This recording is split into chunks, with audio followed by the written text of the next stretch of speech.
இயேசு உங்களை நேசிக்கிறார். பிரியமானவர்களே, இந்த நாளில் ஆண்டவர் நம்மளோடு பேசும்படிய வேதத்திலிருந்து 2 வசனங்களை கூட வாசித்து ஆண்டவர் நமக்கு கற்றுக் கொடுக்கக்கூடிய, ஆண்டவர் நம்மளோடு இடைபடக்கூடிய காரியத்தை பார்ப்போம். அது எரேமியா தீர்க்கதரிசியின் புஸ்தகம் 28வது அதிகாரம் 15, 16, 17 வசனங்கள் இப்படியாக சொல்லுகிறது. பின்பு எரேமியா தீர்க்கதரிசி அனனியா என்கின்ற தீர்க்கதரிசியை நோக்கி, இப்போதும் அனனியாவே கேள், கர்த்தர் உன்னை அனுப்பினதில்லை, நீயோ இந்த ஜனத்தை பொய்யை நம்பப்படி செய்தாய். ஆகையால் இதோ உன்னை பூமியின் மேல் இராதபடிக்கு அகற்றி விடுவேன். இந்த வருஷத்திலே நீ சாவாய் என்று கர்த்தர் சொல்லுகிறார். கர்த்தருக்கு விரோதமாய் கலகம் உண்டாக பேசினாயே என்றார். அப்படியே அனனியா என்கின்ற தீர்க்கதரிசி அவ்வருஷத்திலே தானே 7ஆம் மாதத்திலே செத்து போனான். பிரியமானவர்களே, எரேமியா தீர்க்கதரிசனுடைய தீர்க்க தரிசனங்கள், ஜனத்துக்கு விரோதமான காரியங்கள், அவர் ஆண்டவர் சொன்ன வார்த்தைகளை ராஜாக்களுக்கு சொல்லிக் கொண்டு வந்தும் அவர்கள் கேளாது போனார்கள். அவர் சொல்லுகிற வார்த்தைகளை கேளாதபடி அவரை சிறையில் போட்டார்கள், அவர் துன்பப்படுத்தினார்கள், இடுக்கத்தின் தண்ணீரை குடித்தார்கள். திருப்பி மீண்டுமாய் சிறைச்சாலைக்கு போனார்கள். மீண்டுமாய் இஸ்ரவேல் ஜனங்கள் ஒன்று கூட்டப்படுகிறார்கள். இப்படி மீண்டுமாய் இந்த காரியம் நடந்து கொண்டு இருக்கிறது. எரேமியா தீர்க்கதரிசி பாதுகாக்கப்பட்டு கொண்டிருக்கிறார். மீண்டுமாய் ஒரு ராஜ்யம் புறப்பட்டு வரும் பொழுது கர்த்தருடைய வார்த்தையை ஜனங்களுக்கு சரியாய் போதிக்கிறார். அப்ப இப்படி நீங்க நடங்க, ஆண்டவருடைய வார்த்தையை நான் என்ன சொல்றாரோ அதுல ஒரு வார்த்தையை நான் சொல்லாதபடிக்கு உங்களுக்கு மறைக்க மாட்டேன் என்று தீர்க்கதரிசி சொல்லும் பொழுது எல்லாம் சரி என்று சொல்லி அப்படியே நாங்கள் நடப்போம் என்று சொன்னதும் இன்னொரு தீர்க்கதரிசி எழும்பி அவர் ஒரு தீர்க்க தரிசனத்தை சொல்லும் பொழுது அதை அவர்கள் என்ன செய்யறாங்க அப்படின்னா ஏற்றுக்கொள்ளுகிறார்கள்.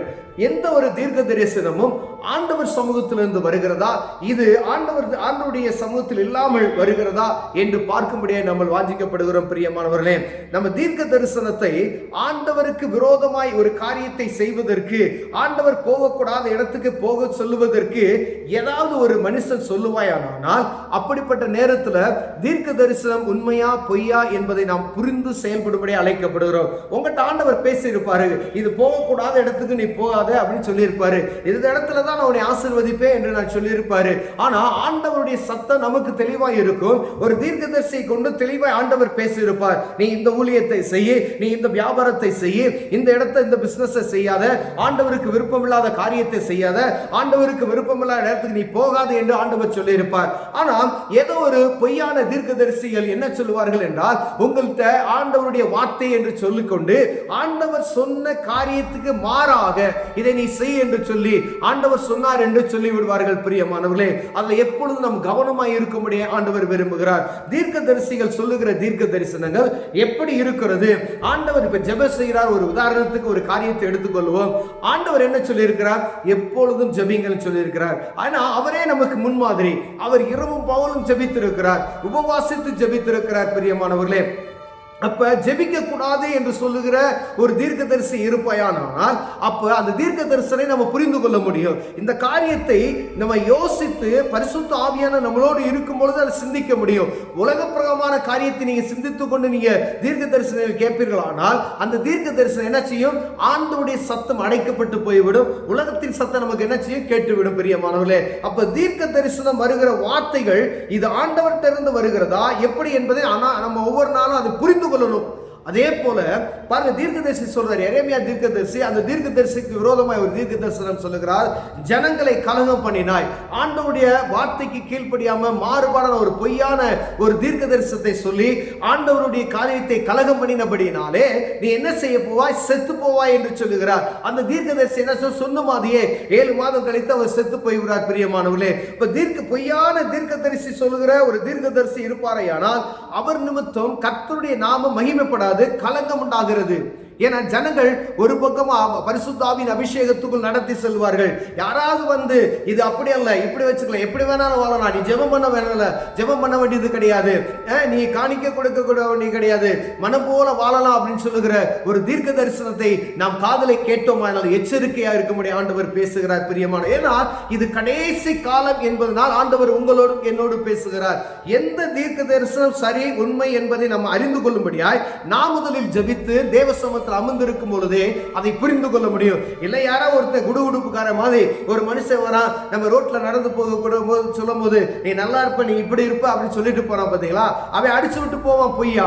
அந்த காரியத்தை கேட்கக்கூடிய இருதயம் நமக்குள்ள இருக்குமேனால் ஆண்டவருக்கு நமக்கு சம்பந்தமே கிடையாது. பாருங்க, பரிசுத்த ஆவியின் அபிஷேகத்தை நான் பெற்றிருந்தால் மாத்திரமே இது உண்மை இது பொய் சொல்லுகிறது யார் என்பதை நான் புரிந்து அதன்படி செயல்பட முடியும். பிரியமானவர்களே, அதே போல இந்த பொய்யான தீர்க்கதரிசியை சொல்லிக் கொண்டிருக்க தீர்க்கதரிசிகளுக்கு ஆண்டவர் சொல்லுகிறது மரண நிச்சயம்.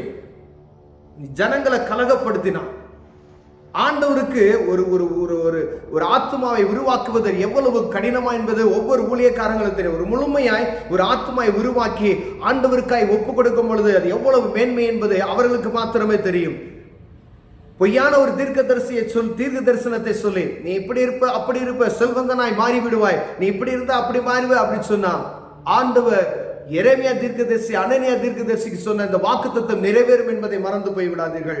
ஏன்னா ஜனங்களை கலகப்படுத்துகிறீர்கள், கர்த்தருடைய நாமத்தை மகிமைப்படுத்த விடாதபடிக்கு அவருடைய நாமத்தை கலங்கம் பண்ணுகிறபடியினாலே ஆண்டவர் அடிப்பார். இரண்டாவது, ஜனங்கள் புரிந்து கொள்ள முடியாது, நாம் அறிந்து கொள்ள முடியாது, புரிந்து கொள்ள முடியாது.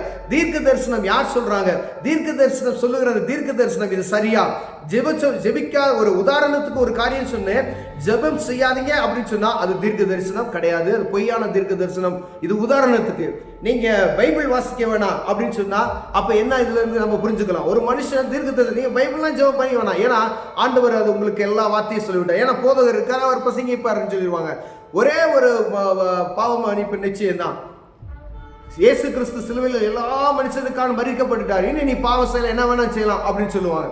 அப்ப எவ்வளவு கவனமாய் இருக்க வேண்டும் என்று பார்த்தோம். தீர்க்க தரிசனத்துக்கு எச்சரிக்கையா இருக்கும்படி ஆண்டவர் அழைக்கிறார் பெரியவர். ஒருவேளை இதுல நம்ம குறைவுள்ளவர்களாய் நாம் காணப்பட்டோமே, ஆனால் ஆண்டவர் நம்மளை எச்சரிக்கும்படியாய் அதை புரிந்து கொள்ளும்படியாய் ஆண்டவர் நம்மளோடு பேசுகிறார். கண்களை மூடுவோம், ஜெபம் செய்வோம். அன்பின் தகப்பனே, தீர்க்க தரிசனங்களுக்கு நாங்கள் எச்சரிக்கையாய் இருக்க எங்களுக்கு உதவி செய்யுங்க ஆண்டவரே. ஆண்டவரே, கர்த்தருடைய சத்தத்துக்கு செவி கொடுக்கிற அந்த பரிசுத்த ஆவியின் அபிஷேகத்தோடு செயல்படுகிற ஒரு அனுபவத்துக்கு எங்களை மாற்றுங்க. இயேசுவின் நாமத்தில் பிதாவே, ஆமென்.